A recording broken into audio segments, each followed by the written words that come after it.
আসসালামু আলাইকুম। আমরা এখন আছি জুবাইর বেডিং হাউসে। আমার হাতে যদি 8 নং বেডিং, আর এই ছোট কভারটা চকলেট কালারের কভার, ওয়াটারপ্রুফ। হালকা বৃষ্টি হালকা পানি বলে কিছু হয় না। বেডিংটা ফুল হইতেছে। এটা বেডিংটা লম্বা হচ্ছে 75 ইঞ্চি লম্বা, মিডিয়াম সাইজ বেডিং 75 ইঞ্চি লম্বা। শীতকাল গরমকাল উভয়কালের জন্য। এই যে এটা হচ্ছে গরমকালে থাকা জায়গা, এখানে থাকবেন গরমকালে একটা বালিশ দিয়ে গরমকালে থাকতে পারবেন, আর শীতকালে থাকবেন ভিতরে।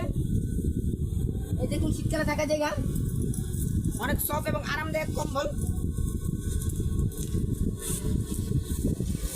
ব্লেজার প্রিন্টের কম্বল, অনেক সফট এবং আরামদায়ক ব্লেজার প্রিন্টের কম্বল। আলহামদুলিল্লাহ আমাদের বেডিংগুলো বুশ করে না। 8 নং বেডিং, একটা পাইপিং সিস্টেম বেডিং। আমাদের সবগুলো বেডিং আলহামদুলিল্লাহ একটা পাইপিং করা। এটার ফলে চিন্তা কোথাও আটকে না এবং নষ্ট হয় না, বছরের বছর রাফ ইউজ করা যায়। এটার প্রাইস হচ্ছে 1900 টাকা। সারা বাংলাদেশ হোম ডেলিভারি করে দেবে। অর্ডার করতে যোগাযোগ করুন জুবাইর বেডিং হাউস, নাম্বার 01788598002। এই নাম্বারে হোয়াটসঅ্যাপ এবং ইমো আছে, নক দিতে পারেন। আসসালামু আলাইকুম।